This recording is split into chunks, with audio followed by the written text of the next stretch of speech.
The message arrived on a Tuesday morning, crackling through every communication device on Earth simultaneously.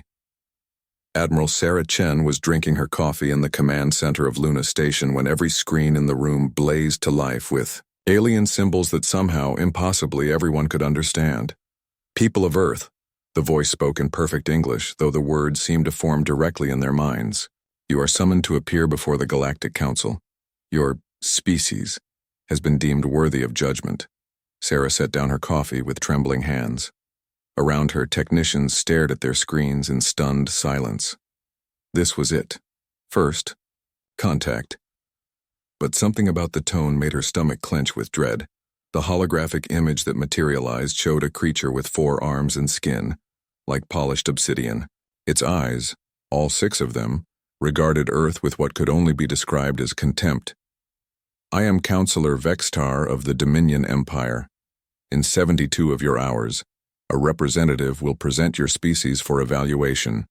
Failure to comply will result in consequences. The transmission ended, leaving Earth in chaos. Dr. Marcus Webb, Earth's leading xenobiologist, stood in the packed emergency session of the United Nations 3 hours later. His weathered face was pale as he addressed the assembly. Ladies and gentlemen, we're not prepared for this. We've spent decades wondering if we're alone in the universe, and now we have our answer. We're not just not alone, we're apparently being tested.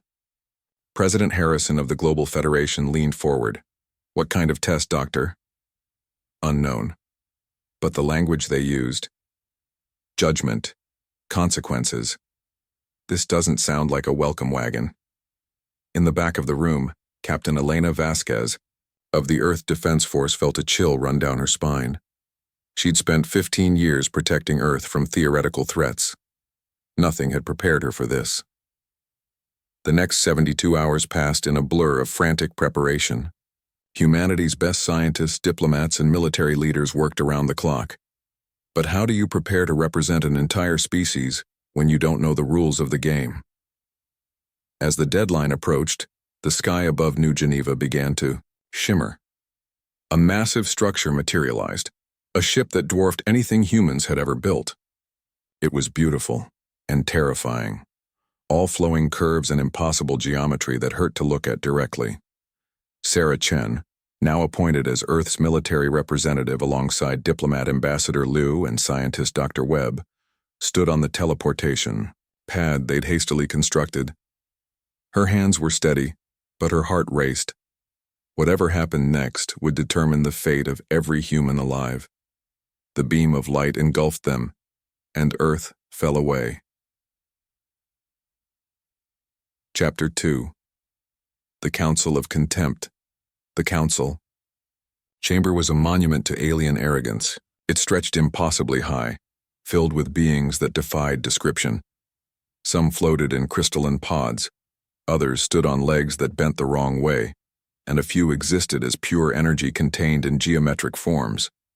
At the center sat the Council of 7, the most powerful species in known space. Each represented billions of worlds, trillions of lives, and each looked at the 3 humans with barely concealed disgust. Behold, Counselor Vexitar announced, his voice echoing in languages that Sarah's translator implant struggled to process. The representatives of Sol 3, the humans. Laughter rippled through the chamber, not human laughter, but sounds that registered as mockery in a dozen different forms. Sarah felt her jaw clench. Ambassador Liu stepped forward with practiced diplomatic grace. Honored counselors, we come before you in peace, seeking understanding and silence. The word came from Counselor Zephi, a being that looked like a cross between a jellyfish and a storm cloud. You will speak when permitted, not before. Dr. Webb whispered to Sarah, this isn't good. In every first contact scenario we theorized, there was at least some pretense of equality. The largest counselor, Gromak of the Titan Collective, leaned forward. His species stood 12 feet tall and looked like they'd been carved from living rock. We have observed your species for 50 of your years. What we have seen disappoints us. A holographic display materialized above the humans, showing Earth from space. Then the view zoomed in, showing cities, wars, pollution, inequality. You, war among yourselves over resources that are abundant in space, continued Counselor Silthara, her snake-like form coiled around a floating throne. You poison your own world while possessing the knowledge to heal it. You divide yourselves by arbitrary physical differences when you are all essentially identical. Sarah bit back her first response. These beings were judging humanity by standards they'd never been told existed. Furthermore, Vexitar added with obvious relish, your technological development is primitive. Your fastest ships require months to reach your nearest planetary neighbor. Your energy production still relies on burning organic matter. Most, pathetic of all, you still use projectile weapons in your conflicts. The council chamber erupted in what sounded like alien laughter. Sarah felt her temper rise, but Ambassador Liu caught her eye and shook his head slightly. Counselor Mordith, a being of pure crystalline structure, spoke with a voice like breaking glass. We have a proposal for your species. You will be relocated to a reservation world. There, under proper supervision, you may eventually evolve beyond your current limitations. A reservation? Dr. Webb couldn't hide his shock. You're talking about removing humanity from Earth? Earth will be given to a more deserving species, Gromak rumbled. The Kepler Collective has expressed interest in your world's mineral resources. They will make better use of it than you have. Sarah stepped forward, her military bearing evident. And if we refuse? The silence that followed was deafening. Then Vextar smiled, an expression that didn't translate well across species but was universally unsettling. Refuse? He said softly. Dear primitive creature, you misunderstand. This is not a negotiation. It is an announcement. You have 7 of your days to begin evacuation procedures. Compliance is not optional. The transmission cut out and the 3 humans found themselves back on Earth, standing in the same teleportation chamber they'd left from. But everything had changed. They were no longer alone in the universe, and they'd just been told they no longer had a home. Chapter 3, The Hidden Arsenal. They want to do what? General Patricia Hayes slammed her fist on the table so hard that coffee cups jumped. The emergency meeting of Earth's Combined Defense Council had been going for 6 hours, and tempers were running high. Admiral Chen stood at the head of the holographic display, showing the alien ship still hovering over Earth like a sword of Damocles. You heard correctly, General. They want us gone. 7 days to evacuate 8 billion people to some reservation world they've picked out for us. This is insane, muttered Director Singh of the Global Intelligence Network. We can't evacuate 8 billion people in 7 years, let alone 7 days. President Harrison's face appeared on the main screen from his secure bunker. What are our options, people? And don't tell me we don't have any. Dr. Webb cleared his throat. Mr. President, I've been analyzing the Council's technology based on what we observed. They're clearly more advanced than us in most areas, but? Admiral Chen prompted. But they're also arrogant. They've made assumptions about our capabilities based on surface observations. They never bothered to ask about our classified programs. A knowing look passed between Admiral Chen and General Hayes. Director Singh, President Harrison said quietly, activate Protocol 7. Singh's eyes widened. Sir, that's necessary. Do it. 20 minutes later, in a facility that officially didn't exist, Director Singh stood before a massive vault door built into the side of a mountain. His biometric scans were accepted and the door cycled open with a hiss of equalizing pressure. Inside, Dr. Yuki Tanaka looked up from a workstation covered in holographic displays. She was small, barely 5 feet tall, but her eyes held the intensity of someone who'd spent decades working on humanity's most classified project. Director, she said without surprise, I've been monitoring the situation. The Council made a significant error in their assessment. How so? Dr. Tanaka gestured to the chamber around them. Hidden beneath layers of quantum shielding and PSI dampeners were humanity's true achievements. Not the clumsy rockets and chemical fuels the aliens had observed, but technology that had been developed in absolute secrecy for the past 30 years. They saw our public space program and assumed that represented our peak capability, she explained, leading Singh deeper into the facility. They never detected these installations because we learned early that the universe wasn't empty. We've been preparing for this day since the first anomalous readings in 2020. A stopped before a massive viewing window. Beyond it, in a construction bay that stretched for miles underground, sat a ship that defied everything the public knew about human technology. It was sleek, organic-looking, and clearly built using principles that weren't in any textbook. The Phoenix-class dreadnought, Dr. Tanaka said proudly. We've been reverse engineering crashed alien technology for decades, not from Roswell, that was just weather balloons, but from the dozen other incidents that never made it to the public eye. Singh stared at the ship. Does it work? Oh, it works. Faster than light capability. Energy weapons, shields, artificial gravity. We've got 12 of them completed and operational. The Council thinks humanity is limited to chemical rockets. They have no idea we've been building a secret fleet. But can 12 ships stand against their entire armada? Dr. Tanaka's smile was sharp. Director, they sent one ship to intimidate 8 billion humans. That tells us everything we need to know about their tactical thinking. They're used to dealing with species that surrender at the first show of force. She pulled up another holographic display, showing ship designs that looked nothing like human engineering. These are based on technology from 4 different alien crashes over the past 3 decades. We didn't just copy their designs, we improved them. Human creativity applied to alien science has produced some very interesting results. Back on Luna Station, Admiral Chen was having a very different conversation with her senior staff.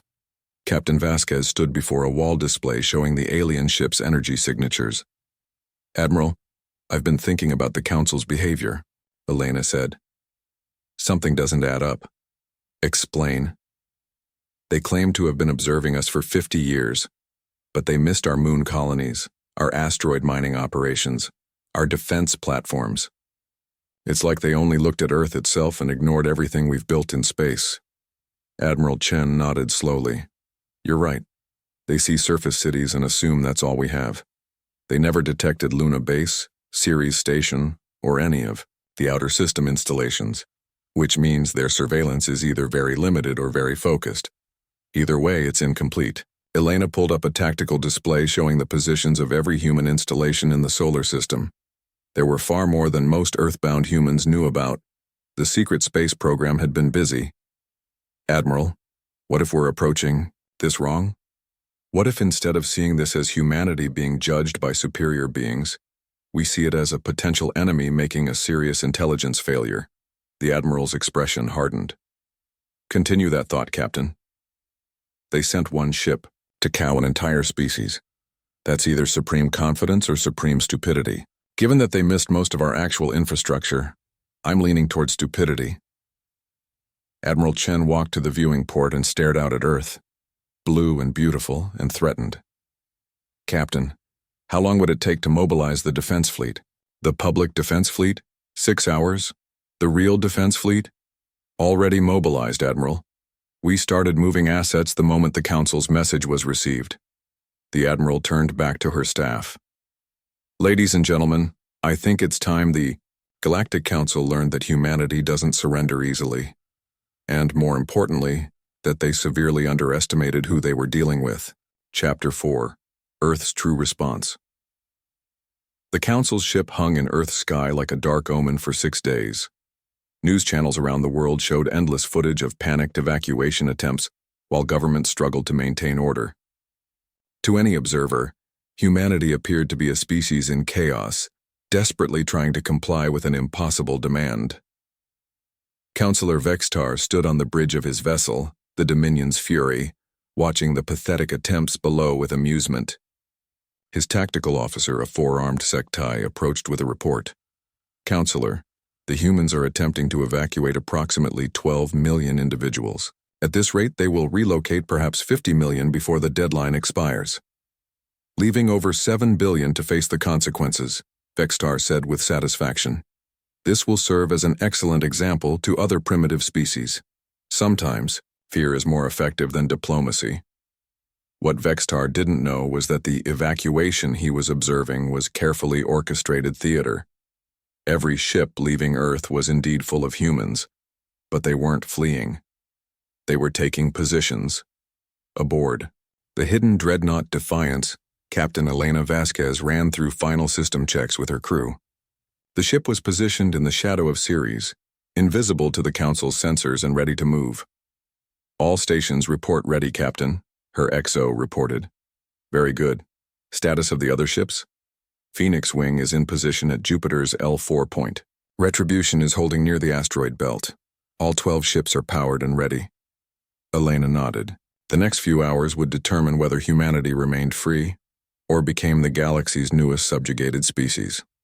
On Earth, in the same emergency bunker where this had all begun, President Harrison addressed the combined leadership of every major nation. Admiral Chen and Dr. Tanaka flanked him at the main console. "The deadline expires in 1 hour," he said grimly. "It's time to show the Council what happens when you threaten humanity with extinction." "Mr. President," Admiral Chen reported, "all ships are in position. The moment the Council makes their move, we'll be ready to respond." Dr. Tanaka pulled up the tactical display. "Sir, our analysis suggests they'll likely deploy some kind of orbital bombardment weapon. Standard procedure for species culling according to the intelligence we've gathered from their own databases." "Their own databases?" President Harrison raised an eyebrow.